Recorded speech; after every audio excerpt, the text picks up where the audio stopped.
Hello everyone. तो कैसे हो आप लोग। तो चलिए आज के इस वीडियो में हम लोग चैप्टर नंबर 3B मतलब थर्ड का जो थर्ड ए था हमने डिमांड पढ़ा था। अब हम लोग चैप्टर नंबर 3B पढ़ रहे हैं, that is elasticity of demand. तो फिर से वही बात बोलूंगा कि 3B आने से पहले 3A का वीडियो एक बार देख लो। सारे चैप्टर एक दूसरे से इंटरकनेक्टेड है, ठीक है। तो चलिए सबसे पहले डेफिनेशन देखते हैं इलास्टिसिटी ऑफ डिमांड का। डेफिनेशन देखने से पहले ये इलास्टिसिटी मतलब क्या होता है, ये इलास्टिक का मतलब क्या होता है, कौन बताएगा मुझे कमेंट सेक्शन में जरा बताओ। इलास्टिक का मतलब क्या होता है। इलास्टिक का मतलब होता है फ्लेक्सिबल, और फ्लेक्सिबल का मतलब क्या होता है, जिसमें चेंजेस आए वो फ्लेक्सिबल होगा, ठीक है। तो यहां पे बोला जा रहा है इलास्टिसिटी ऑफ डिमांड मतलब कितना डिमांड में चेंजेस आ रहा है। किसकी बात की जा रही है यहाँ पे, डिमांड की बात कर रही है। डिमांड पे चेंजेस कितना आ रहा है या कितना नहीं आ रहा है, वही चीज ये चैप्टर में बेसिकली हम लोग देखने वाले हैं। और डिमांड में चेंजेस किस वजह से आता है, तो हमने पिछले चैप्टर में पढ़ा था। प्राइस था, अपने गुड्स में मेन गुड्स का प्राइस। उसके बाद प्राइस था रिलेटेड गुड्स का, जैसे सब्स्टिट्यूट गुड्स और कॉम्प्लीमेंट्री गुड्स।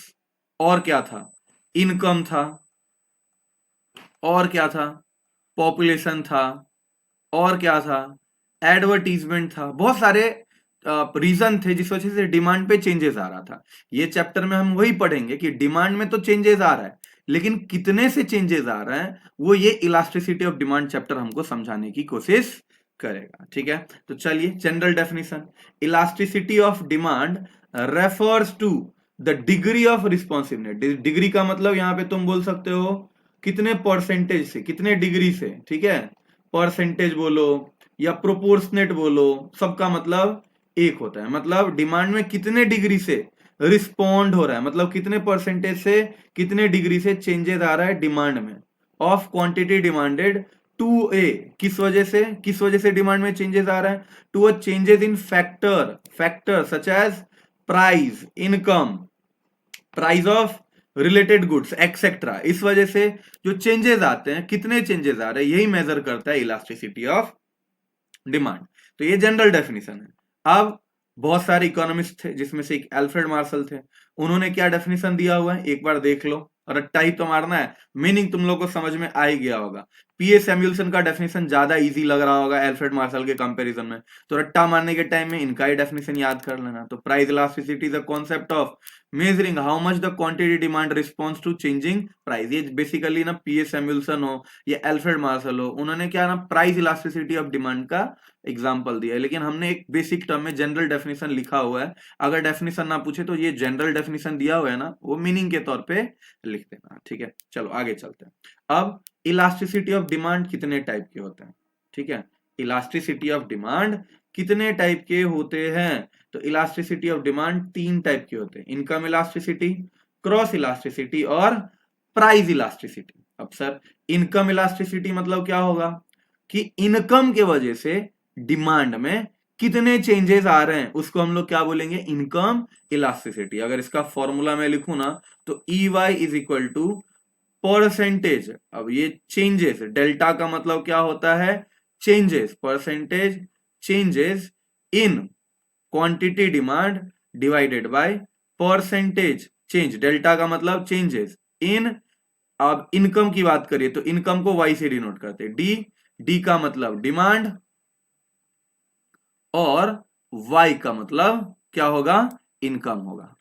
तो सिंपल यही होता है इनकम इलास्टिसिटी ऑफ डिमांड। अब ये याद रहना तो इसका मीनिंग भी लिख दोगे, ई वाई मतलब इलास्टिसिटी, इनकम इलास्टिसिटी, ठीक है। इसको कैसे एक्सप्लेन करोगे, income elasticity is a concept where we are measuring percentage changes in demand due to percentage changes in income. Simple, तो ये फॉर्मूला अगर याद रहा तो हम मीनिंग भी याद कर सकते हैं, ठीक है। परसेंटेज चेंज, इसको और बाइफरगेट किया जाता है फॉर्मूला को, उतना हम लोग देखेंगे नहीं अभी, यहाँ पे आगे देखेंगे हम लोग, ठीक है। अब क्रॉस इलास्टिसिटी ऑफ डिमांड क्या होता रहेगा sir, cross elasticity of demand को हम डिनोट करते हैं ईसी से।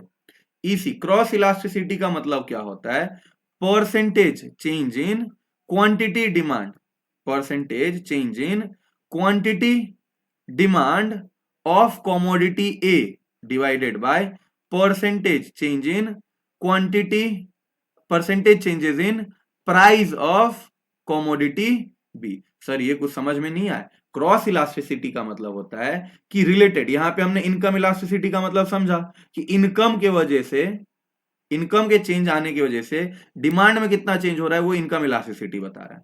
तो क्रॉस इलास्टिसिटी क्या बताएगा? रिलेटेड गुड्स, रिलेटेड गुड्स के प्राइस चेंज होने की वजह से हमारे डिमांड में, मेन गुड्स के डिमांड में कितना चेंजेस आ रहा है। जैसे रिलेटेड गुड्स में आप एग्जांपल ले सकते हो सब्स्टिट्यूट गुड्स का और कॉम्प्लीमेंट्री गुड्स का। ठीक है, ये सारे क्या है? रिलेटेड गुड्स हैं। तो सब्स्टिट्यूट गुड्स के प्राइस में चेंजेस आने की वजह से मेन गुड्स के डिमांड में कितना चेंजेस आएगा। कॉम्प्लीमेंट्री गुड्स के प्राइस में चेंज होने की वजह से हमारे मेन गुड्स के डिमांड में कितना चेंजेस आएगा, वो क्रॉस इलास्टिसिटी ऑफ डिमांड बताता है। आगे हम डिटेल में देखेंगे, अभी एक शॉर्ट में देख रहे हैं। और price elasticity of demand, price elasticity of demand, तो ये कमोडिटी ए है और ये कमोडिटी बी है। अच्छा, price elasticity of demand, price elasticity of demand को हम लोग ईडी से डिनोट करते हैं। और ईडी यहाँ पे फॉर्मूला क्या होता है? Percentage changes in quantity demanded, ये changes in demand divided by percentage changes in price. ठीक है, तो यही होता है प्राइस इलास्टिसिटी ऑफ डिमांड। यहां पे किस वजह से डिमांड में चेंज आ रहा है? प्राइस की वजह से डिमांड में चेंज आ रहा है। कितना चेंज आ रहा है वही हम लोग यहाँ पे मेजर करेंगे। ठीक है, तो यहाँ पे ए का मतलब क्या है? कॉमोडिटी ए। ठीक है, और बी का मतलब है कॉमोडिटी बी। ठीक है, तो demand of commodity A change हो रहा है और price of commodity B change हो रहा है। और ये दोनों सब्स्टिट्यूट गुड्स या फिर कॉम्प्लीमेंट्री गुड्स इस तरीके के होने वाले। एक एक करके हम लोग आगे बढ़ते हैं और एक एक करके सब देखते हैं। तो सर इनकम इलास्टिसिटी तो आपने बता ही दिया, चलिए देख लेते हैं थोड़ा इनकम इलास्टिसिटी के बारे में। तो income elasticity refers to responsiveness of demand due to changes in income. Income के चेंज होने की वजह से कितना डिमांड में चेंजेस आ रहा है वो इनकम इलास्टिसिटी ऑफ डिमांड आपको बताता है। और बोला यह गया है कि इनकम के अलावा जितने भी अदर फैक्टर रहेंगे वो क्या रहने वाले हैं? कांस्टेंट रहने वाले हैं। ठीक है, अभी types of income elasticity of demand, there are 3 type. एक पॉजिटिव होता है, एक नेगेटिव होता है और एक जीरो होता है। तो सर पॉजिटिव इनकम इलास्टिसिटी क्या होगा? अब मैंने बताया था वाई किसको डिनोट करते हैं? इनकम को। और डी क्या होता है? डिमांड। अच्छा, इनकम अगर इंक्रीज करेगा और उसके वजह से अगर हमारा डिमांड भी इंक्रीज कर जाएगा तो ये सिचुएशन को हम लोग क्या बोलते हैं पता है? Positive income elasticity of demand. अब इनकम अगर इंक्रीज करेगा लेकिन डिमांड हमारा क्या हो जाएगा? डिक्रीज कर जाएगा। रिवर्स रिलेशनशिप, मतलब एक बढ़ रहा है और एक कम हो रहा है, तो इसको हम लोग क्या बोलेंगे? Negative income elasticity. और तीसरा सिचुएशन देखो, इनकम बढ़ रहा है लेकिन डिमांड में कोई चेंजेस नहीं आ रहा है, मतलब कांस्टेंट है, तो ये सिचुएशन क्या बोलता है? ये सिचुएशन बोलता है zero income elasticity of demand. अब आप लोग मुझे बताओ, इनकम बढ़ने से कौन से गुड्स का डिमांड बढ़ जाता है? पॉजिटिव के टाइम में कौन से गुड्स का डिमांड बढ़ जाता है? तो सुपीरियर गुड्स का। कौन से गुड्स का? सुपीरियर गुड्स का। और नेगेटिव में क्या होता है? इनकम बढ़ने से डिमांड कम किसका होता है? तो इंफीरियर गुड्स का। याद करो, हमने गिफेन पैराडॉक्स पढ़ा था, वहां पे सुपीरियर इंफीरियर के बारे में पढ़ा था। और अगर प्राइस इनकम इंक्रीज कर रहा है लेकिन डिमांड में कोई चेंजेस नहीं आ रहा है तो उसको जीरो बोलते हैं। और जीरो कौन से सिचुएशन में होता है? जीरो होता है नेसेसिटी गुड्स में होता है। ठीक है, कौन से गुड्स में होता है? नेसेसिटी गुड्स में, जैसे कि सॉल्ट, ठीक है, और फूड वगैरह। तो ये सारे चीज में इनकम कितना भी तुम्हारा बढ़ जाए, क्या तुम्हारा सॉल्ट का डिमांड चेंज होता है? नहीं होता है। तो हमने 3 टाइप के दिखाए demand. Positive income elasticity, normal goods which include comfort and luxury have positive income elasticity, meaning demand increases as income increases. Normal goods या जिसमें कंफर्ट और लग्जरी आ जाए, जिसको हम लोग बोल सकते हैं सुपीरियर गुड्स भी बोल सकते हैं। यहाँ पे हम कंफर्ट लग्जरी नहीं याद रहे तो सुपीरियर बस याद रखेंगे। अगला negative, inferior goods, low quality के goods have a negative income elasticity as income increase कर रहा है और demand for inferior goods fall. Income increase और लेकिन demand decrease, indicating and inverse relationship between income and demand for those goods. यही चीज तो मैंने आपको बताया। अगला when changes in income, income change हो रहा है but do not affect the demand for a certain good such as salt, pins, तो उसको ही हम लोग क्या बोलेंगे, zero income elasticity. Is that clear everyone? तो चलते हैं अगले स्लाइड पे और हम लोग अभी पढ़ेंगे cross elasticity of demand. Cross elasticity of demand को इसी से डिनोट किया जाता है और इसका हमने फॉर्मूला क्या रखा था, percentage changes in demand of commodity A divided by percentage change in price of commodity B. Delta, delta का मतलब चेंजेस होता है, तो मतलब डिमांड में चेंजेस आए due to price of commodity bye.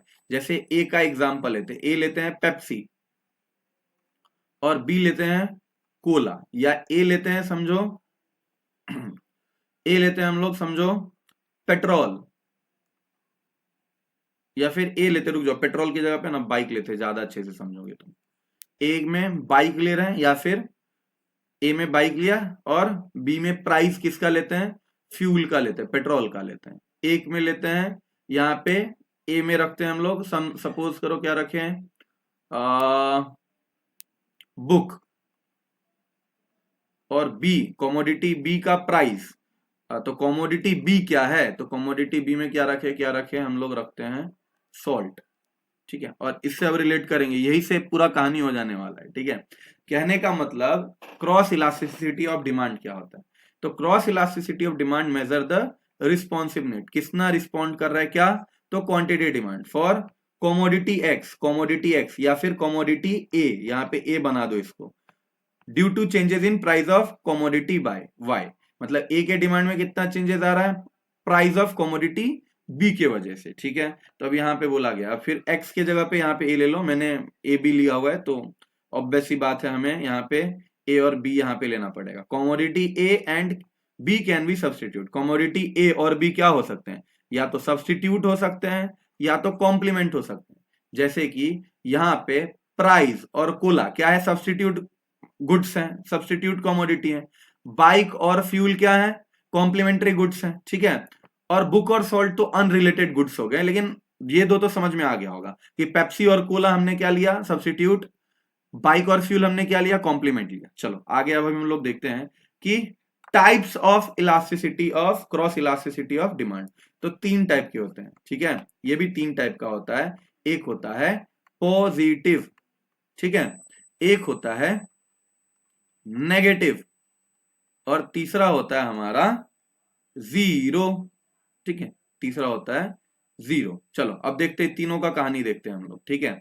अगर डी का देखो डिमांड इंक्रीज कर रहा है, क्यों इंक्रीज करेगा, तो जैसे यहां पे रखो, यहां पे मैं रखता हूं D A, demand of A, और यहां पे रखता हूं demand price of B, demand of A और प्राइस ऑफ बी।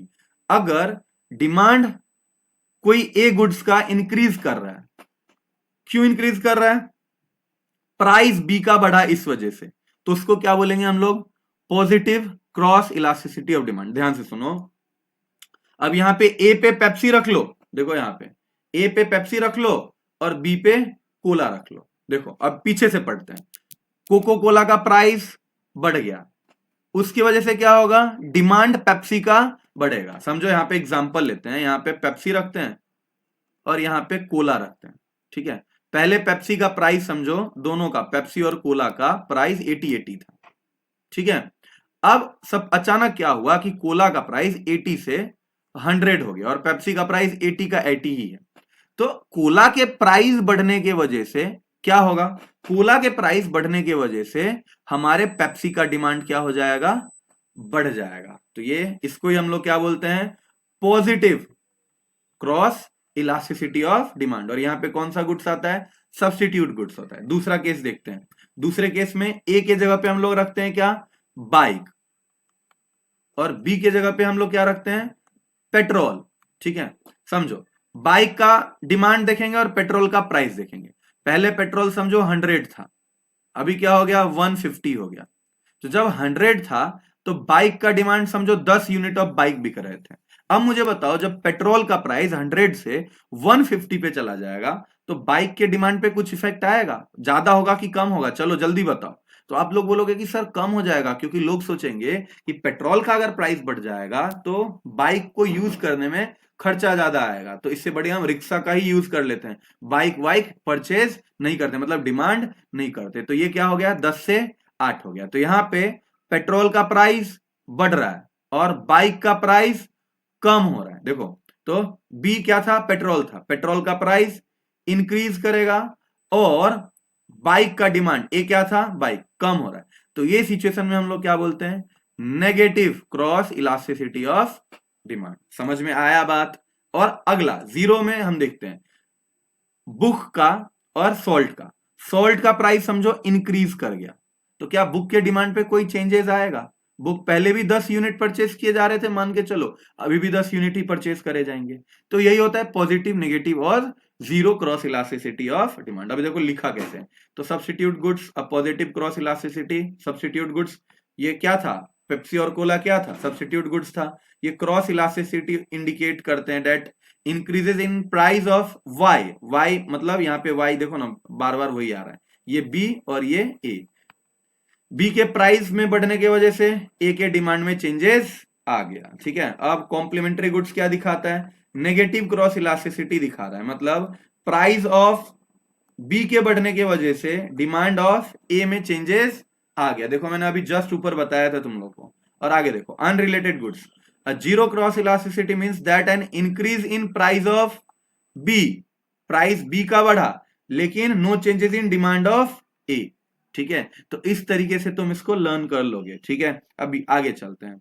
अब सबसे important price elasticity of demand. Price elasticity का फॉर्मूला हमने क्या देखा था, ED is equal to percentage changes, delta मतलब changes in demand divided by percentage changes in price. तो देखो यहां पे मतलब कहने का मतलब डिमांड में चेंजेस आ रहे हैं due to changes in price, तो कितना चेंजेस आ रहा है वो यहां पे मेजर किया जाता है। तो देखो price elasticity of demand refers to the responsiveness of quantity demanded of a commodity to changes, किस वजह से, to a changes in its own price, किसी और का प्राइस नहीं। क्रॉस इलास्टिसिटी में रिलेटेड गुड्स का प्राइस चेंज हो रहा था, यहां पे खुद के प्राइस में चेंजेस होने की वजह से डिमांड में चेंजेस होगा, तो इसको हम लोग बोलते हैं price elasticity of demand with other factor remaining constant, और कोई फैक्टर में चेंजेस नहीं आएगा। ठीक है, अब अगर इसका फॉर्मूला हम देखें, अब इसको अच्छे से लिख देखते हैं।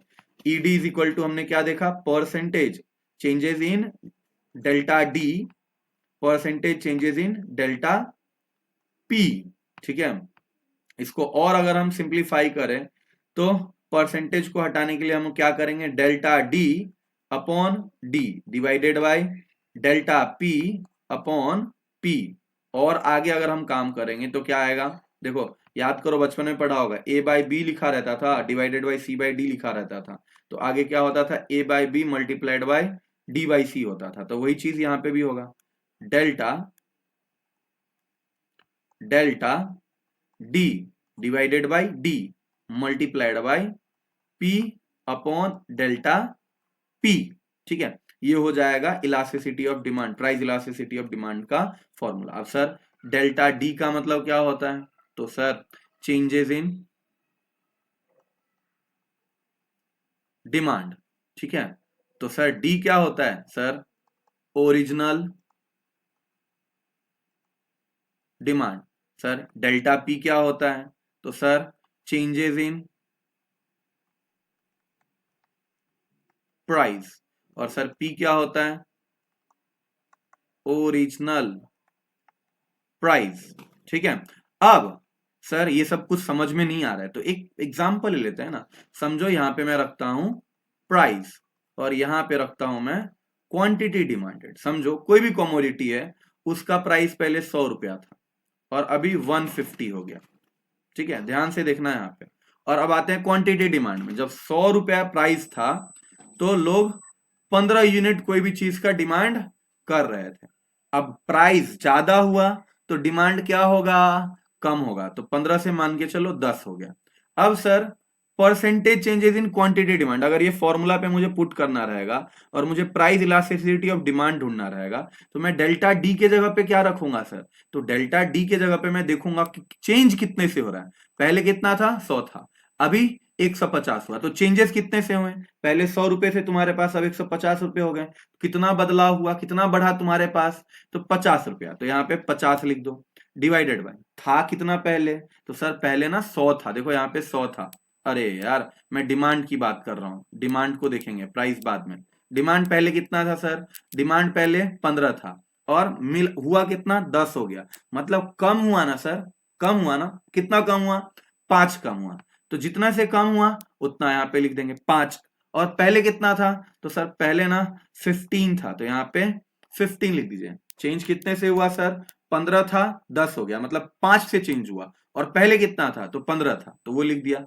पी के जगह पे हम क्या लिखेंगे? प्राइस। तो सर पी का मतलब डायरेक्टली पी लिखा रहता था तो ओरिजिनल प्राइस, मतलब पहले प्राइस कितना था सर? 100 था, तो यहाँ पे 100 लिख दीजिएगा। और डेल्टा पी, डेल्टा पी का मतलब क्या होता है? कितना प्राइस में चेंजेस हुआ है। तो पहले 100 था, अभी 150 हो गया, मतलब कितने से चेंजेस हुआ सर? 50 से चेंजेस हुआ। तो यहाँ पे आप क्या लिखोगे?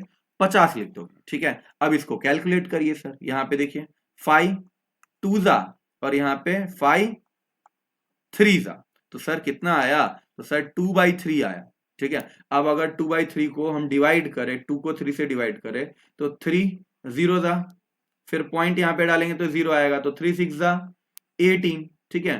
तो यहाँ पे 6 लिखेंगे और आंसर रिकरिंग हो जाएगा, 0.6666, जितने तक लेके जाओगे तब तक जाएगा ये 666। तो अब इसका वैल्यू कितना आ गया सर? 0.66 आ गया, ठीक है। तो यही इलास्टिसिटी ऑफ डिमांड हुआ है। अब ये जो वैल्यू आता है ना, ये वैल्यू के अकॉर्डिंगली जो है ना, हमने क्या किया है?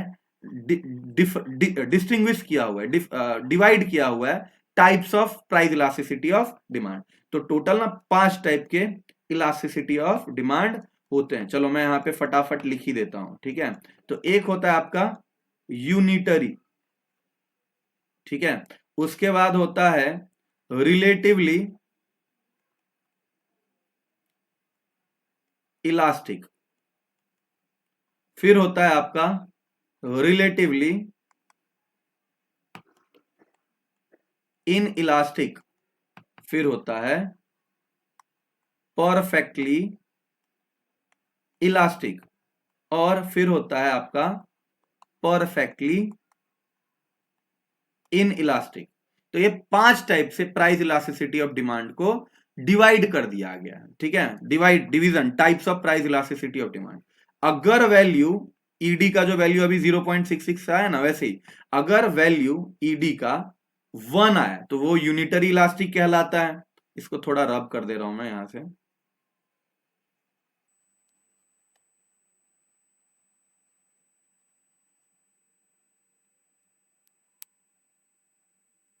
अगर वैल्यू ईडी का मोर देन 1 आता है तो उसको क्या बोलते हैं? रिलेटिवली इलास्टिक डिमांड बोलते हैं।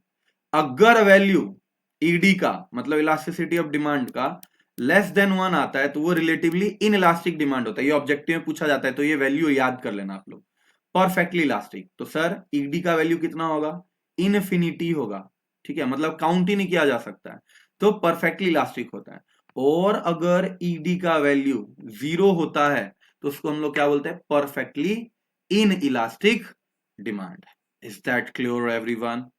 ठीक है, क्लियर है ये चीज? तो इस तरीके से हमारा कहानी होने वाला है। ये 5 टाइप के प्राइस इलास्टिसिटी ऑफ डिमांड होते हैं। अब कैसे वैल्यू इतना आता है वो हमें जस्ट अभी थोड़ी देर में देखने वाले हैं। फॉर्मूला बस याद करना है, फॉर्मूला तुमको पता होना चाहिए, तो हम वैल्यू निकालेंगे। चलो अच्छा, एक और बात सर, यहाँ पे वैल्यू 0.666 आया था, तो सर ये कौन से टाइप का इलास्टिसिटी ऑफ डिमांड हुआ?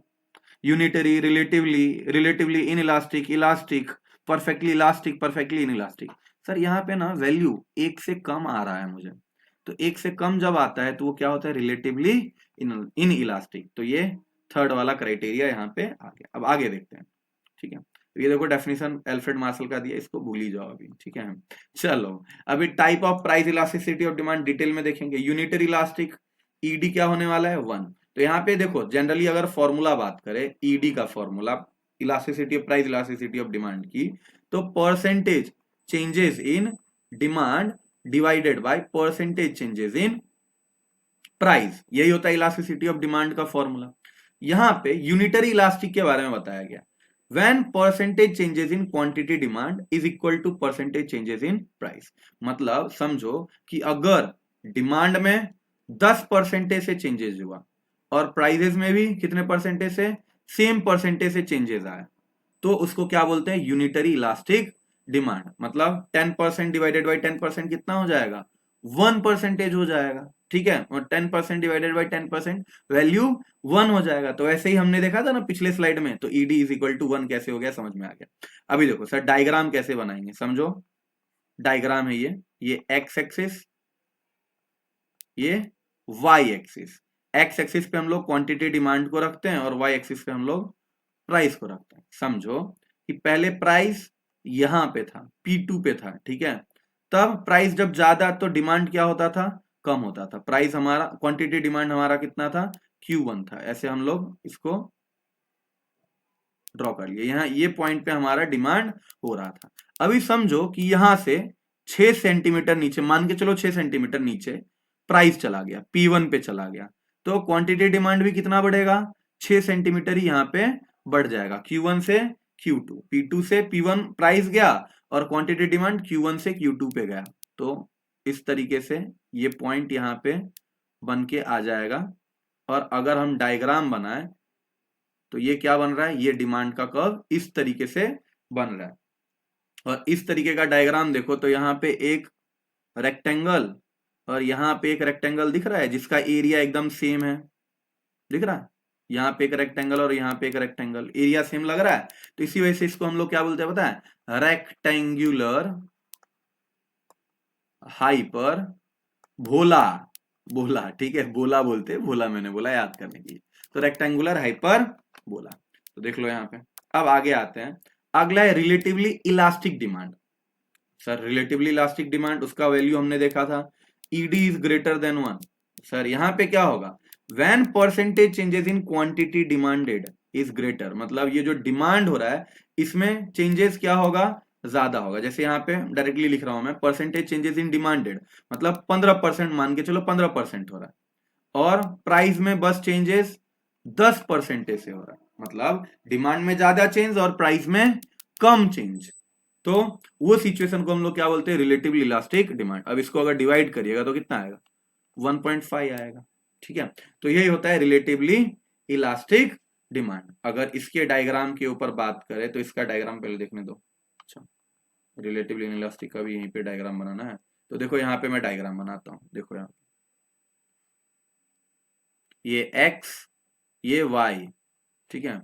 और x में हम लोग क्या रखते थे, x में हम लोग रखते थे क्वांटिटी डिमांड, और y में क्या रखते थे, y में हम लोग रखते थे प्राइस। ठीक है, यहाँ पे देखो हमने एक प्राइस यहाँ पे ले लिया P2, ठीक है, प्राइस P2, और समझो यहाँ पे क्वांटिटी डिमांड रख दिया Q1। ठीक है, तो पॉइंट ऐसे करके कुछ बन रहा था हमारा, देखो यहाँ पे हमने एक पॉइंट बना दिया। अब प्राइस क्या हुआ, प्राइस में थोड़ा सा चेंज करना है और क्वांटिटी डिमांड में ज्यादा चेंज करना है। तो यहाँ पे समझो कि यहाँ पे मैंने ले लिया, समझो 3 सेंटीमीटर ले लिया, मान के चलो यहाँ पे 3 सेंटीमीटर ले लिया और P1 कर दिया। तो यहाँ और यहाँ पे 4.5 सेंटीमीटर कर देते हैं, तो ये हो गया Q2, ये पॉइंट Q2 ले लिया हमने। अब जो हमारा नया पॉइंट बनेगा, पॉइंट आएगा यहाँ पे। ठीक है, अब अगर इस कर्व को हम ड्रॉ करें तो कैसा बनेगा, देखो, अरे अगर इस कर्व को हम ड्रॉ करें तो किस तरीके से बनेगा, अरे फिर से रॉन्ग, ये कर्व कैसे बनेगा, देखो नीचे से जाए क्या, ऊपर से ही जाना पड़ेगा। ठीक है, इस तरीके से हमारा ये कर्व बन जाएगा। तो ये कहीं ना कहीं स्लोप अगर देखो तो एकदम लंबा स्लोप है ना, तो इसको हम लोग क्या बोलते हैं पता है, फ्लैटर कर्व बोलते हैं। इस डिमांड कर्व को हम लोग क्या बोलते हैं, फ्लैटर कर्व बोलते हैं। ठीक है, आगे चलते हैं, रिलेटिवली इन इलास्टिक डिमांड की तरफ चलते हैं। यहां पे क्या होता है पता है, यहां पे डिमांड में कम चेंजेस आएगा और प्राइस में ज्यादा चेंजेस आएगा। समझो कि डिमांड में 10% का चेंजेस आया और प्राइस में 20% का चेंजेस आ गया, तो ये सिचुएशन को हम लोग क्या बोलते हैं, relatively in elastic demand. Percentage changes in quantity demand is less than percentage changes in price. इसका डायग्राम देखो कैसे बनेगा। यहां पे हम डायग्राम बनाते हैं। ये रहा हमारा एक्स एक्सिस और ये रहा हमारा वाई एक्सिस, ठीक है। और एक्स एक्सिस होता है क्वांटिटी डिमांड और वाई एक्सिस होता है प्राइस, ठीक है। तो समझो कि पहले प्राइस यहां पे था, P2 पे था, और डिमांड यहां पे था, समझो Q1 पे था। तो ऐसा पॉइंट एक बना लेते हैं हम लोग, ठीक है। ऐसा एक पॉइंट बना लिया। डायग्राम थोड़ा उल्टा पुल्टा बन रहा है, तुम लोग खुद से सही से बनाना। ये एक्चुअली मैं कैसे बना रहा हूं मुझे ही पता है, ठीक है। तो ये P2 और ये Q1। अब प्राइस में समझो ज्यादा चेंज करना है ना, तो यहाँ पे 6 सेंटीमीटर लग देते हैं। P2 से P1 चला गया। और क्वांटिटी डिमांड में मात्र 3 सेंटीमीटर ले लेते हैं, ठीक है। तो यहाँ पे Q2। तो अगर हम डायग्राम बनाएंगे, लाइन ड्रॉ करेंगे, पॉइंट ढूंढेंगे, तो ये पॉइंट यहां पे कुछ आएगा। अब अगर हम डायग्राम को बना ले तो ये किस तरीके का डायग्राम बनेगा? अरे, तो ये डायग्राम किस तरीके का बनेगा? देखो, ये बन गया हमारा डिमांड का कर्व। और ये फ्लैट नहीं जा रहा है, रोड चौड़ा से नहीं जा रहा है, एकदम ढलान है, एकदम खड़ा स्लोप है। तो इसको हम क्या बोलेंगे? इसको स्टीपर बोलेंगे। इसको क्या बोलेंगे? स्टीपर कर्व बोलने वाले हैं। देखो यहाँ पे स्टीपर कर्व, ठीक है। तो ये 3 टाइप के प्राइस इलास्टिसिटी और डिमांड, और ऐसे ही आपको एक्सप्लेन करना है एग्जाम में। ये 8 मार्क्स का क्वेश्चन आता है। अब आते हैं हम लोग आखिरी पॉइंट, सेकेंड आखिरी point, that is perfectly elastic demand. यहां पे क्या बोला गया है कि प्राइस में थोड़ा सा चेंज आएगा और डिमांड में इनफाइनाइट, मतलब कुछ पता ही नहीं, इतने से चेंजेस आएगा, ठीक है। तो देखो इसका फॉर्मूला अगर यहाँ पे लिखे तो ईडी इज इक्वल टू, हम लोग बोलते हैं डिमांड में अपने को पता ही नहीं है कितने से चेंजेस आएगा, प्राइस में पता है अपने को कि प्राइस में थोड़ा सा चेंज आएगा, समझो 2% का चेंज आएगा। और डिमांड में कितना चेंजेस आएगा अपने को पता ही नहीं है, बहुत ज्यादा चेंजेस आ सकता है। तो इंफिनिटी डिवाइडेड बाई 2%, तो आंसर क्या आएगा? इंफिनिटी ही आएगा, ठीक है। या फिर 2% को भी हटा दे, 0% स्लाइट और no change, 0% divided by infinity, तो इंफिनिटी ही आएगा। तो यहाँ पे अगर हम ड्रॉ करें डायग्राम तो किस तरीके से बनेगा वो देखते हैं। यहाँ पे देखो, ये हमारा एक्स एक्सिस और ये हमारा Y axis. Y axis denote करता है प्राइस को और एक्स एक्सिस डिनोट करता है क्वांटिटी डिमांडेड को। प्राइस में नो चेंज या फिर मिनिमम चेंज आएगा, प्राइस में कोई भी चेंजेस नहीं आएगा। समझो ये प्राइस यहाँ पे P1 पे कांस्टेंट है, लेकिन डिमांड में कितना चेंज? इन्फिनिटी, कुछ भी हो सकता है, कम भी हो सकता है, ज्यादा भी हो सकता है, अपने को कुछ पता, can not be determine. Infinity का मतलब क्या होता है? कैन नॉट बी डिटरमाइन, ठीक है। प्राइस कांस्टेंट है तो ये लाइन एकदम स्ट्रेट जाएगा ऐसे यहाँ पे। और अरे, ये क्या हो रहा है? और अगर हम बात करें, एक मिनट रुक जाओ, क्वांटिटी डिमांड की बात करें तो अपने को पता ही नहीं है, कम हो सकता है, ज्यादा भी हो सकता है, कुछ भी हो सकता है। तो इस तरीके से इसका डायग्राम बन जाएगा। क्वांटिटी डिमांड Q1 भी हो सकता है, Q0 भी हो सकता है और Q2 भी हो सकता है, ठीक है। तो कुछ भी हो सकता है, अपने को कुछ पता नहीं है, ठीक है। तो इस तरीके से परफेक्टली इलास्टिक डिमांड का कर्व ड्रॉ हो जाता है, ठीक है। अब इसका कर्व कैसा रहता है? हॉरिजॉन्टल रहता है। कैसा रहता है? हॉरिजॉन्टल रहता है। हॉरिजॉन्टल याद नहीं रहे तो आप लिख देना इसका curve parallel to x axis. लेकिन अगर ऑब्जेक्टिव में ऑप्शन दिया हुआ है हॉरिजॉन्टल की वर्टिकल, तो हॉरिजॉन्टल को कैसे याद करें? तो देखो ना, जब एच लिखते हैं तो ये क्या हो रहा है? कट रहा है ना बीच से, तो वो भी कर्व भी कैसे हो रहा है? बीच से ही कट रहा है। और वर्टिकल का मतलब क्या होता है? वर्टिकल देखो स्ट्रेट जा रहा है ना, ऊपर ऊपर की तरफ जा रहा है ना, तो वर्टिकल मतलब सीधा रहेगा। ऐसे करके याद कर सकते हो, ठीक है। अब तुमको डायरेक्टली याद हो जाता है तो डायरेक्टली याद कर लो। अगला है परफेक्टली इन इलास्टिक डिमांड, मतलब changes in price bring no changes in quantity demand. मतलब कहने का मतलब कि प्राइस में तो चेंजेस होगा, समझो 10% से चेंजेस हो रहा है, लेकिन डिमांड में कोई भी चेंजेस नहीं होगा, 0% से चेंजेस होगा। तो अगर हम 0 को किसी भी नंबर से डिवाइड करते तो क्या आता है? 0 आता है। तो इसी वजह से ये क्या आ रहा है? ED is equal to 0। तो अब इसका डायग्राम कैसे बनेगा? देखो, ये फिर से हमारा एक्स एक्सिस और ये फिर से हमारा वाई एक्सिस, एक्स एक्सिस पे हम लोग क्वांटिटी डिमांड रखते हैं और वाई एक्सिस पे हम लोग प्राइस रखते हैं। तो प्राइस में तो चेंज आएगा लेकिन डिमांड में कोई भी चेंजेस नहीं आएगा। तो डिमांड समझो यहाँ पे एकदम कांस्टेंट रहेगा Q1 पे, ठीक है। तो ये एक स्ट्रेट लाइन ऐसे ड्रॉ हो जाएगा। और प्राइस में पहले प्राइस समझो यहाँ पे था, P1 पे था, फिर समझो P0 पे भी चला जाता है या फिर P2 पे भी चला जाता है, कहीं पे भी चले जाए प्राइस, लेकिन डिमांड तो भाई ऐसे ही रहने वाला है, ठीक है। डिमांड तो ऐसे ही रहने वाला है, चेंज नहीं आएगा। तो ये कैसा है, ये वर्टिकल है, स्ट्रेट है ना ये, तो इसको हम लोग क्या बोलेंगे, vertical slope, it is a vertical line, ठीक है। तो ये परफेक्टली इन इलास्टिक भी तुम्हारा क्लियर हो गया। अभी चलते हैं methods of measuring price elasticity of demand. सबसे पहला तो वही है रेशियो और परसेंटेज मेथड। अब रेशियो और परसेंटेज मेथड में आपको फॉर्मूला दिया हुआ है, जैसे elasticity of demand ED is equal to percentage changes in quantity demand divided by percentage changes in price. आगे अगर और सिंप्लीफाई करें तो delta D upon D divided by delta P upon P, और सिंप्लीफाई करें तो डेल्टा डी अपॉन डी। याद करो ये मैंने एक बार और यही वीडियो में आपको बता दिया है, पी अपॉन डेल्टा, याद करो मैंने बताया हुआ है ये चीज, ठीक है। अब इसके लिए टेबल भी बना लेते हैं, समझो ये प्राइस रखते हैं और क्वेश्चन बना लेते हैं, क्वेश्चन से देखते हैं, प्राइस बना लेते हैं और क्वांटिटी डिमांड बना लेते हैं। प्राइस समझो 500 था और 500 से हो गया 1000 रुपया, प्राइस बढ़ रहा है, ध्यान से देखना। जब प्राइस कम था तो समझो 10 केजी आप सामान परचेज कर रहे थे, प्राइस 500 से 1000 हो गया तो आप 5 केजी परचेज कर रहे हैं। अब हमको यहाँ पे काम करना है, फॉर्मूला पुट करो, डेल्टा डी दिया हुआ है ना, तो डेल्टा डी का मतलब क्या होता है, चेंजेस इन डिमांड। कितने से चेंज हो रहा है, 5 से चेंज हो रहा है, 10 से 5 हो गया ना, तो 5 से कम हुआ तो यहाँ पे 5 रखिएगा। और डी का मतलब ओरिजिनल, याद करो ये सब कुछ बता दिया, इस वजह से फास्ट में जा रहा हूं। डी का मतलब क्या होता है, ओरिजिनल डिमांड। तो पहले डिमांड कितना था, 10 केजी था, तो यहाँ पे 10 रख दीजिए, मल्टीप्लाइड बाई पी। पी कितना, पहले प्राइस कितना था सर, 500 था, ठीक है।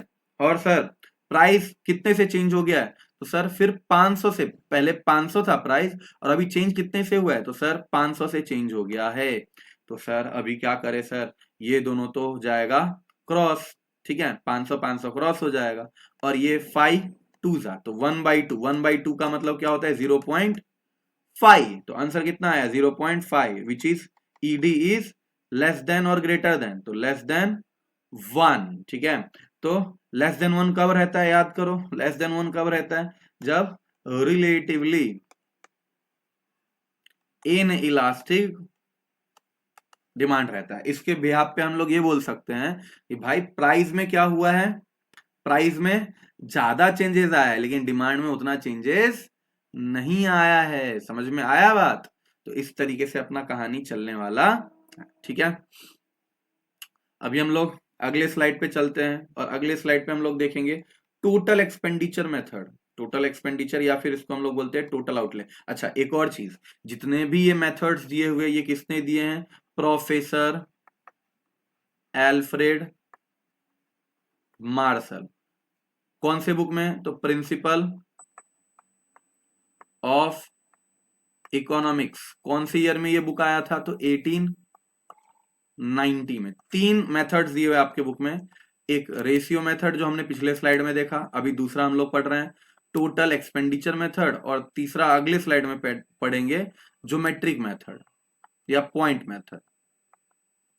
तो सर टोटल एक्सपेंडिचर या टोटल आउटले मेथड क्या होता है, तो ये बेसिकली एक्सपेंडिचर को देखते हुए काम करता है। तो इसके लिए ना एक हम लोग क्या बनाते हैं, स्केड्यूल बना लेते हैं।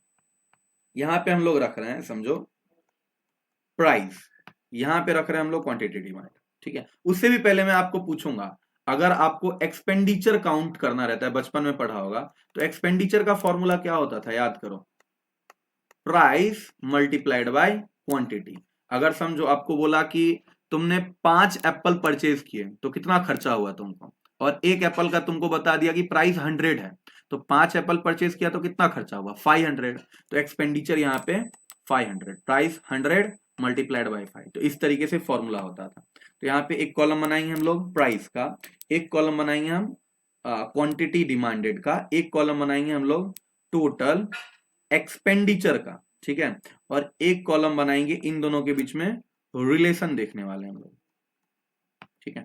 तो समझो हम यहाँ पे बना लिए ये, ठीक है, ध्यान से देखते जाना। ये प्राइस समझो कि प्राइस ना 6 से स्टार्ट हो रहा है, 6, 5, 4, 3, 2, थोड़ा कम हो जाएगा स्पेस, थोड़ा मुझे छोटा छोटा लिखना पड़ेगा। प्राइस समझो 6, 5, 4, 3, 2 और 1। तब क्वांटिटी डिमांड की अगर हम बात करें तो क्वांटिटी डिमांड हो रहा है समझो 10, 20, 30, 40, 50 और 60। ऐसा हमने एक फिगर बना लिया, ठीक है। और दो दो का पेयर बना लेते हैं हम लोग, दो दो का पेयर बना लेते हैं। अब देखो यहाँ पे टोटल एक्सपेंडिचर कितना होगा, 6 मल्टीप्लाइड बाई 10, 60। यहाँ पे 5 20 जा 100, ठीक है। यहाँ पे 120 और 120, यहाँ पे 100 और 60। देखो अब मैं तुमको बता रहा हूं यहाँ पे रिलेशन। यहाँ पे अगर पहले ग्रुप में समझो ये पहला ग्रुप ए है, दूसरा ग्रुप बी है और तीसरा ग्रुप सी है।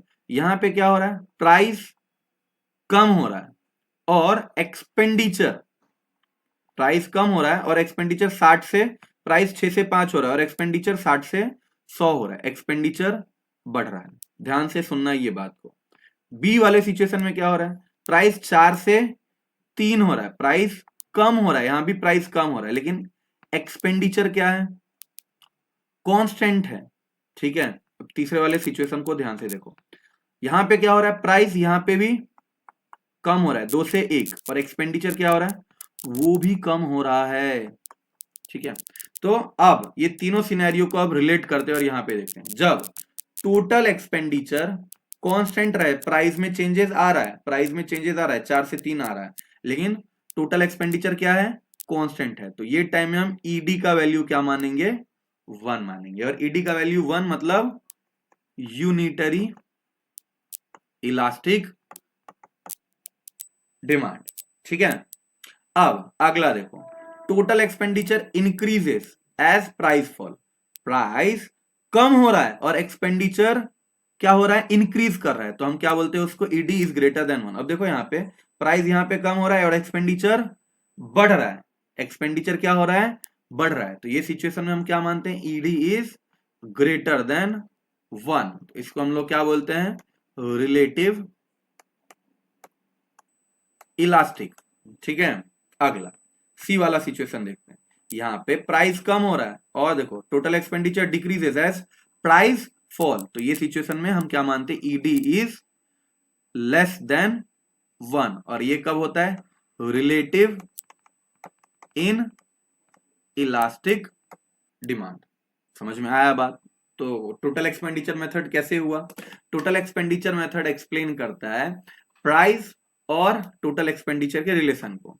अगर प्राइस कम हो और एक्सपेंडिचर ज्यादा हो जाए तो वो सिचुएशन में क्या होगा, हमारा elasticity of demand relatively elastic होगा।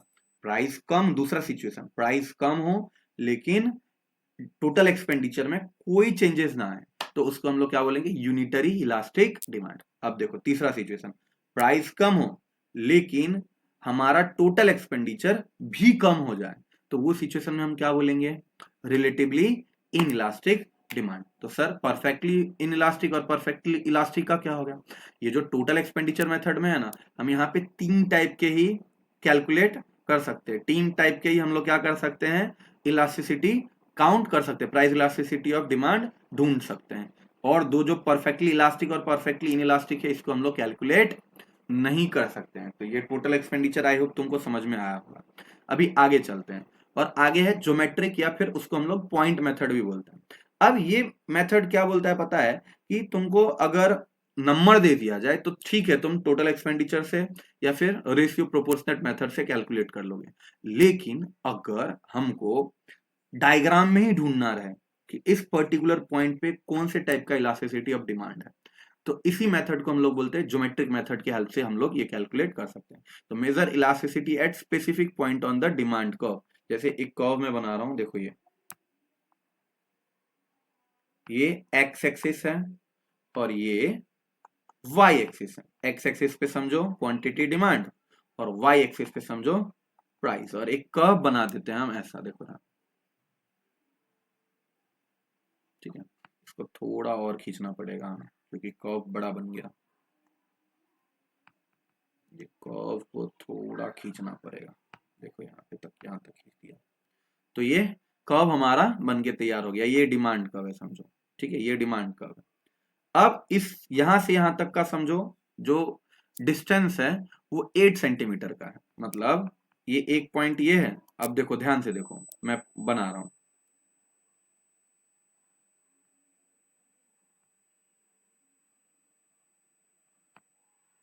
समझो 4 बिंदु हैं इस पे, इस दोनों के बीच में ए यहाँ पे है, बी यहाँ पे है, सी यहाँ पे है, डी यहाँ पे है और ई यहाँ पे।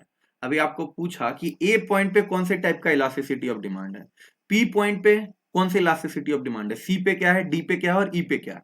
आपको कैलकुलेट करने के लिए बोल दिया, तो इसको कैसे कैलकुलेट करेंगे। सबसे पहले तो मैं इस यहां से यहां तक का, यहां से यहां तक का कितना डिस्टेंस है वो बताता हूं। ए से बी के बीच में 2 सेंटीमीटर है, बी से सी के बीच में 2 सेंटीमीटर है, सी से डी के बीच में 2 सेंटीमीटर है और डी से ई के बीच में भी 2 सेंटीमीटर है। तो टोटल कितना हुआ, चलो बताओ। 2 4 6 8, 8 सेंटीमीटर। अब ऐसे आपको दिया हुआ है और आपने ये मेजर कर लिया कि कितना सेंटीमीटर है।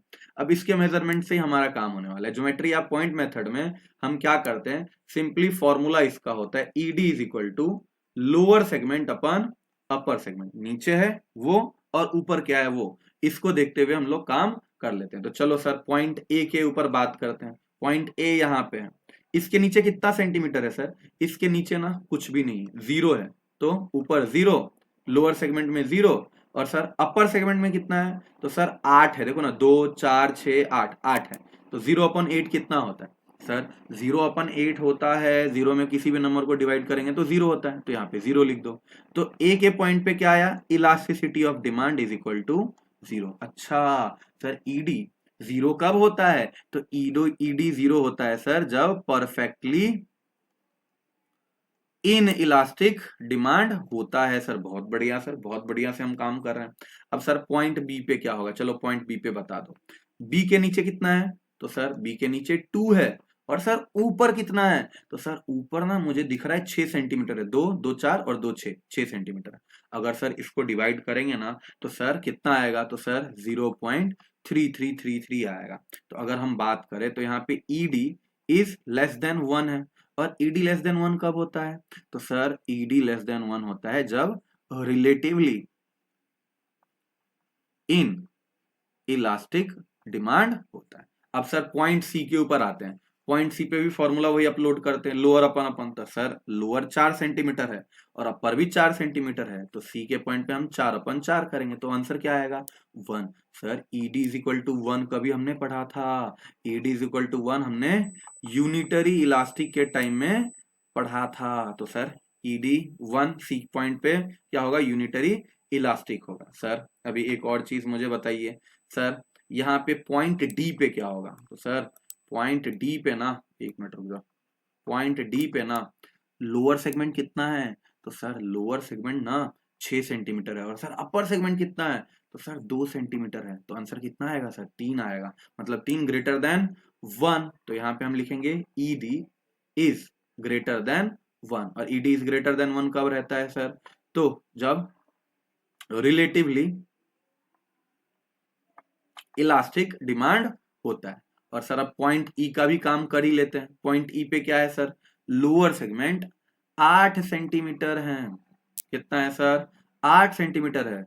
और अपर सेगमेंट कितना है सर, इसके ऊपर कुछ है भी क्या, नहीं है ना सर, 0 है ना। अच्छा अभी आप ना कैलकुलेटर पे जरा देखना कि 8 को अगर आप 0 से डिवाइड करते हो कितना आता है, आपका कैलकुलेटर पागल हो जाएगा, बिलीव करना। कुछ ढूंढ के ला ही नहीं पाएगा, चेक कर लेना, नहीं विश्वास होता है तो। अगर कुछ ढूंढ नहीं पा रहा है मतलब उसको हम लोग क्या बोलते हैं, इन्फिनिटी बोलते हैं। तो ईडी इन्फिनिटी कब आएगा, तो ईडी इन्फिनिटी आएगा जब परफेक्टली इलास्टिक डिमांड होगा। तो इस तरीके से हमने किसी भी पॉइंट पे मेजर कर लिया कि कौन सा इलास्टिसिटी ऑफ डिमांड होने वाला है। लेकिन सर अगर कर्व, समझो अगर कर्व इस तरीके का आ गया, समझो ऐसा कर्व दिया हुआ, ये एक्स एक्सिस है, ये वाई एक्सिस है, सर एक्स एक्सिस पे क्वांटिटी डिमांड और वाई एक्सिस पे प्राइस, सर इस तरीके का कर्व आ गया तो फिर हम कैसे काम करेंगे? हम तो कंफ्यूज हो गए सर, लाइन सीधा रहता था तो अब तो हम मेजर कर लेते थे, इसमें तो हम मेजर नहीं कर सकते कितने सेंटीमीटर का है, स्केल तो टेढ़ा हो नहीं सकता है हमारे लिए। तो वो टाइम में हम क्या करेंगे पता है? एक टेंजेंट ड्रॉ करेंगे। क्या ड्रॉ करेंगे?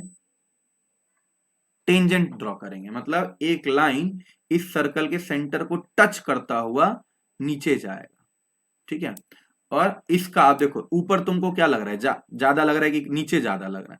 सर ऊपर ना मुझे लग रहा है कि 3 सेंटीमीटर होगा और नीचे मुझे लग रहा है 4 सेंटीमीटर होगा। तो लो कर दो, फॉर्मूला इंप्लाई कर दो। तो ED is equal to lower segment 4 है और अपर सेगमेंट 3 है, तो 4/3 अगर करेंगे तो कितना आएगा? 1.333 करके कुछ आएगा, तो विच इज मोर देन 1। और ये कर्व क्या बता रहा है? ED is greater than 1। और ईडी इज ग्रेटर देन 1 कब होता है? देखो यहाँ पे लिखा हुआ था मैंने, रिलेटिवली इलास्टिक डिमांड। तो इस तरीके से हमारा काम होने वाला है पॉइंट और ज्योमेट्री मेथड में। ये जो पहला मेथड बताया ये लीनियर कर्व था, तो लीनियर कर्व में कैसे काउंट होता है, और ये वाला कर्व नॉन लीनियर कर्व होता है। तो नॉन लीनियर में कैसे काम करते हैं ये भी मैंने आपको एक्सप्लेन कर दिया, ठीक है। तो अभी हम लोग देखते हैं factor influencing elasticity of demand. तो सर फैक्टर इन्फ्लुएंसिंग मतलब किस वजह से डिमांड में इलास्टिसिटी होता है या फिर इलास्टिसिटी नहीं होता है। इलास्टिसिटी होना मतलब, इलास्टिसिटी होना मतलब चेंजेस आना, और इन इलास्टिसिटी मतलब कि नो चेंजेस। चेंजेस आएगा मतलब इलास्टिक, और चेंजेस नहीं आएगा तो इन इलास्टिक। चेंजेस आएगा तो फिर से देख लो इलास्टिक, और अगर चेंजेस नहीं आएगा तो वो इन इलास्टिक हो जाएगा, ठीक है। तो कैसे क्या होता है कहानी हम लोग देखते हैं, पॉइंट वाइज यहाँ पे देखने की कोशिश करते हैं। तो सबसे पहला हैबिचुअल गुड्स एक होता है हैबिचुअल गुड्स और एक होता है नॉन हैबिचुअल गुड्स, जैसे टी, और अगला लेते हैं हम लोग कोको कोला। चाय हम कभी रोज रोज पीते हैं, ये हैबिचुअल में आ गया, और नॉन हैबिचुअल जो कभी कभार करते हैं। तो अगर चाय का प्राइस अचानक से बढ़ जाए तो क्या उसके डिमांड में चेंजेस आएगा? बताओ हाँ या ना। अगर चेंजेस आएगा तो वो इलास्टिक हो जाएगा, और अगर चेंजेस नहीं आएगा तो वो इनइलास्टिक होगा। और दूसरा Coca Cola, Coca Cola non habitual है, कभी कभी आप पीते हैं हम लोग, ठीक है। अगर इसका प्राइस अचानक से बहुत तेज हो जाएगा तो इसके डिमांड में चेंजेस आएगा? हाँ चेंजेस आएगा सर, हम फटाक से इसका डिमांड कम कर देंगे। तो यहाँ पे चेंजेस आ रहा है और यहाँ पे चेंजेस नहीं आ रहा है, तो जहां पे चेंजेस आएगा और वो इलास्टिक हो जाएगा, और जहां पे चेंजेस नहीं आएगा वो इनइलास्टिक हो जाएगा। अगला अवेलेबिलिटी ऑफ सब्सटीट्यूट। देखो एक गुड्स होता है जिसका सब्सटीट्यूट अवेलेबल होता है, जैसे कि टी का सब्सटीट्यूट कॉफी, और एक गुड्स होता है जिसका सब्सटीट्यूट अवेलेबल नहीं होता। अगर टी का प्राइस बढ़ जाए तो क्या हम कॉफी का डिमांड बढ़ा देंगे? ऑब्वियस सी बात है ना, कॉफी का डिमांड बढ़ा देंगे, तो टी का डिमांड क्या हो जाएगा? कम हो जाएगा। तो यहाँ पे इफेक्ट कर रहा है, चेंजेस आ रहे हैं डिमांड में। और दूसरा पेट्रोल, जिसका सब्सटीट्यूट अवेलेबल नहीं है, अगर पेट्रोल का प्राइस बढ़ जाए तो डिमांड में चेंज कर सकते हैं क्या पेट्रोल के? नहीं चेंज कर सकते हैं। अगर चेंज नहीं होगा तो इनइलास्टिक, चेंज होगा यहाँ पे तो इलास्टिक, तो यहाँ पे इलास्टिक और यहाँ पे इनइलास्टिक। अगला nature of commodity. Nature of commodity में क्या दिया हुआ है? तो नेसेसिटी और लग्जरी या फिर कंफर्ट, दो चीज दी है। अगर नेसेसिटी गुड्स है जैसे कि मेडिसिन, और अगर लग्जरी कंफर्ट है मतलब कि phone, refrigerator, washing machine, necessity goods के डिमांड में हम चेंजेस कर सकते हैं क्या? चेंजेस करेंगे अगर तो घाटा हो जाएगा। समझो मेडिसिन का डिमांड चेंज कर दिया हमने, नहीं परचेज किया, तो क्या होगा? हम मर जाएंगे ना भाई। तो नेसेसिटी के डिमांड में चेंजेस नहीं करते हैं हम लोग, वेयर एज लग्जरी जो कंफर्ट रहता है उसके प्राइस में थोड़ा सा चेंज हुआ, हम डिमांड में चेंजेस कर देते हैं। तो जहां चेंजेस नहीं किया वो इनइलास्टिक, जहां चेंजेस किया वहां elastic. Same to same number of uses, अगर एक सिंगल यूजेज वाला प्रोडक्ट है और एक मल्टीपल यूजेज वाला प्रोडक्ट है। सिंगल यूजेज वाला प्रोडक्ट पेन, अगर इसके प्राइस में चेंज आया तो क्या इसके डिमांड में अपन चेंज करेंगे? जी हाँ, नहीं करेंगे हम लोग इसमें डिमांड में चेंजेस। तो इसके डिमांड में चेंजेस नहीं होगा, क्योंकि प्राइस बढ़ जाएगा, काम तो एक ही करते हैं ना हम लोग। वेर एज मल्टीपल यूजेस का मतलब जो प्रोडक्ट एक चीज का डिमांड करने से बहुत सारे सेटिस्फेक्शन हमको पूरा करके देता है। मिल्क का बाय प्रोडक्ट तो बहुत कुछ है। अगर मिल्क का प्राइस कम हो जाएगा तो हम फटाक से डिमांड ज्यादा कर लेंगे, क्योंकि हम इसका यूज बहुत ही ज्यादा तरीके से कर सकते हैं। तो यहाँ पे चेंजेस आएगा और यहाँ पे चेंजेस नहीं आएगा। चेंजेस नहीं आया तो इनइलास्टिक, चेंजेस आया तो इलास्टिक। अगला पॉइंट देखो, इनकम ऑफ द कंज्यूमर। देखो जैसे इसके लिए ना एक एग्जांपल लेता हूं, टमाटर। टमाटर का प्राइस, या फिर अभी ना इससे अच्छा रहता कि अनियन का पिक्चर लेते हैं। यहाँ पे अनियन का प्राइस अभी कितना है आपके एरिया में, कमेंट सेक्शन में लिखो जरा। मेरे इधर तो 80 पर केजी है, ठीक है। तो समझो अनियन का प्राइस 80 रुपए केजी है। अब देखो एक पर्सन है जिसका इनकम दिखने से ही लग रहा है ना हाई इनकम वाला पर्सन है, और एक पर्सन, यहाँ पे जितने लोग हैं इनका इनकम तुमको क्या लग रहा होगा, लो इनकम ग्रुप है यहाँ। तो जो हाई इनकम ग्रुप वाले लोग हैं उनके डिमांड में कुछ चेंजेस आएगा क्या? अनियन या टोमेटो महंगा हो जाएगा तो no, no changes. Whereas अगर ऑनियन या टमाटर इसका प्राइस बढ़ गया तो जो पुअर क्लास के लोग हैं उनके डिमांड में चेंजेस आ जाएगा। तो ये इनइलास्टिक और ये इलास्टिक।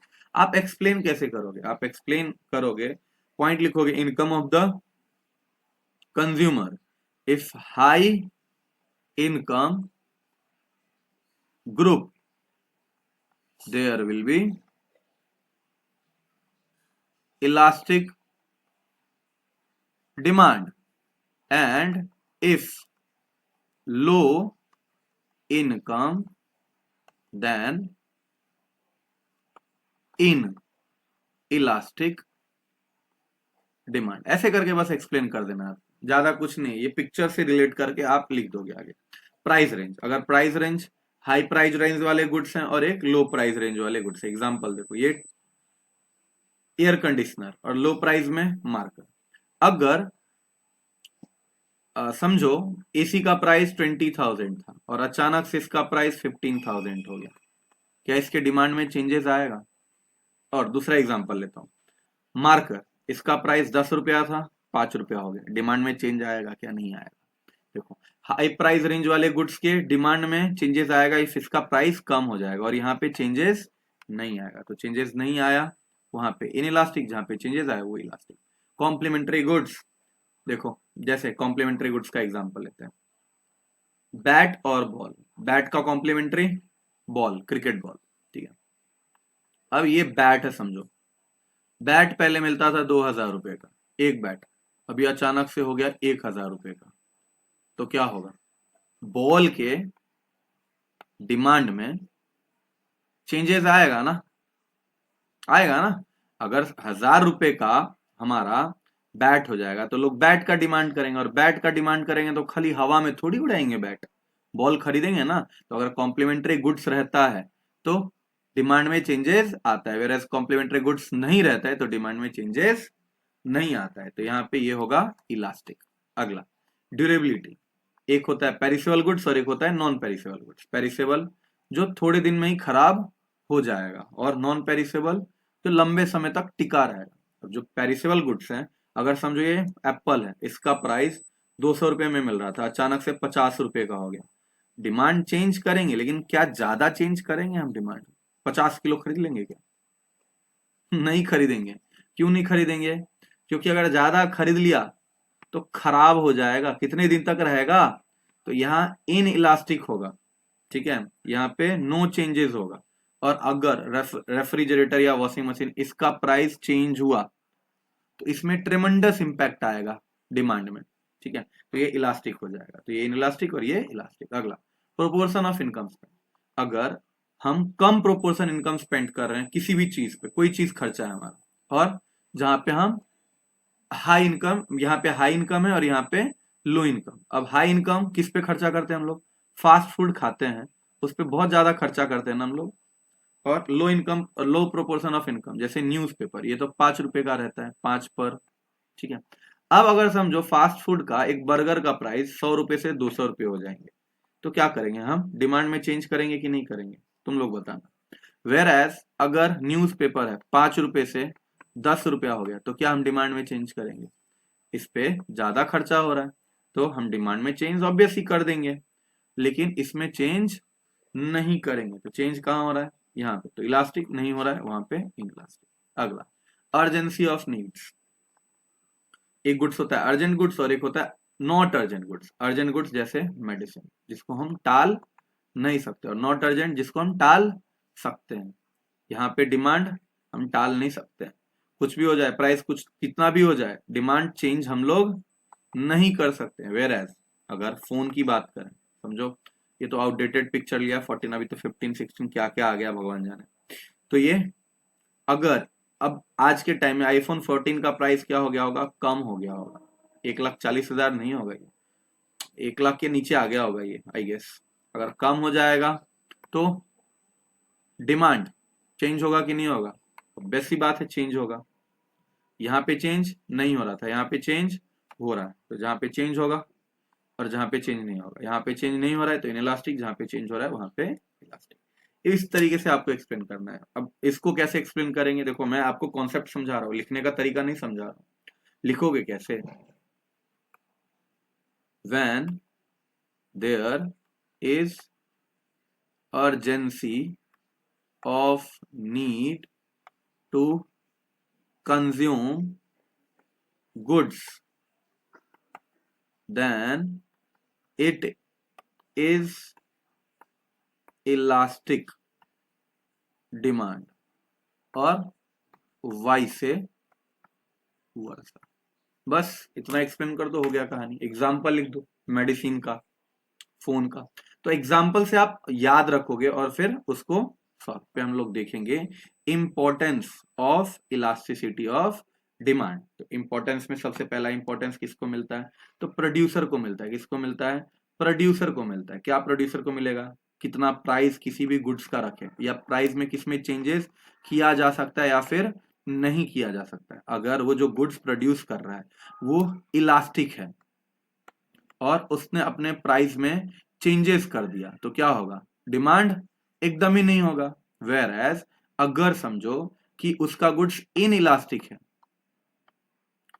और वो चाहता है चेंजेस करने का प्राइस, तो बढ़िया है, चेंजेस कर सकता है, उसको प्रॉफिट मिलेगा। जैसे एग्जांपल लेते हैं, अगर हम ये बोतल बना रहे हैं, पानी बना रहे हैं, और पानी का बोतल कितने रुपए में आता है? 20 रुपए में आता है मान के चलो।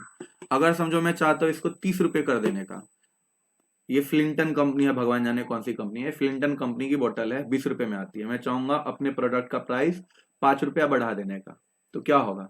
फ्लिंटन के बदले लोग दूसरे ब्रांड पे शिफ्ट हो जाएंगे। तो प्राइस, अगर इलास्टिक गुड्स बना रहे हो मतलब डिमांड में चेंजेस आएगा तुरंत से, तो हम प्राइस में ज्यादा चेंजेस नहीं करेंगे। तो हेल्प इन प्राइसिंग स्ट्रेटेजी। अगला है इंपॉर्टेंस टू गवर्नमेंट। गवर्नमेंट को किस चीज के लिए फायदा होता है? तो टैक्स लगाने में फायदा होता है। कौन से चीज पे टैक्स लगाया जाएगा और कौन से चीज पे टैक्स नहीं लगाया जाएगा। एक पॉइंट हमने पढ़ा था, हैबिचुअल गुड्स। अच्छा एक बात बताओ, हैबिचुअल गुड्स में क्या होता है? इलास्टिक होता है कि इनइलास्टिक होता है? तो सर इसमें ना क्या होता है, इलास्टिक होता है कि इन इलास्टिक होता है? चलो बताओ, हैबिचुअल गुड्स इलास्टिक होता है कि इन इलास्टिक होता है? हैबिचुअल गुड्स ना इन इलास्टिक होता है, इलास्टिक नहीं होता है।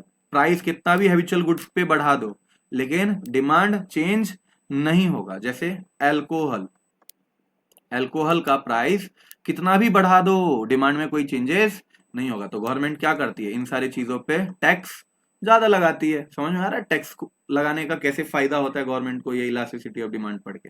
अगला है importance of in foreign trade. अब जैसे कोई कोई कंट्री रहती है जो एक्सपोर्ट करती है, और एक्सपोर्ट समझो वो इन इलास्टिक गुड्स कर रही है, एक country in elastic goods export कर रही है और एक कंट्री इलास्टिक गुड्स प्रोड्यूस कर रही है। इलास्टिक गुड्स प्रोड्यूस कर रही है और एक्सपोर्ट कर रही है।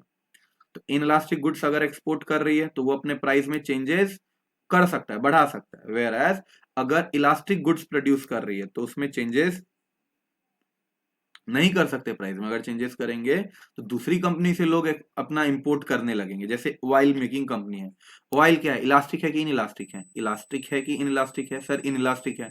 तो अब इन इलास्टिक गुड्स है, उसका price oil making company countries बढ़ा सकती है कि एक्सपोर्ट करने के टाइम में बढ़ा सकती है। लेकिन हम लोग अगर समझो कि मोबाइल फोन बेच रहे हैं, मोबाइल फोन बेच रहे हैं, हम चाहते हैं मोबाइल फोन का प्राइस बढ़ा दें, तो क्या कुछ फायदा होगा? नहीं फायदा होगा, क्योंकि मोबाइल क्या है, इलास्टिक है, और जो है क्रूड ऑयल्स ये सब क्या है, इन इलास्टिक है। तो आप देखोगे एक्सपोर्ट करने में आप डिसीजन ले पा रहे हो ना कि प्राइस बढ़ाना है कि नहीं बढ़ाना है। ठीक है, अगला importance in factor pricing. Factor pricing मतलब factor of production. Factor of production क्या होता है? लैंड, लेबर, कैपिटल और एंटरप्रेन्योर। ठीक है, तो लैंड, लेबर एंड कैपिटल और एंटरप्रेन्योर।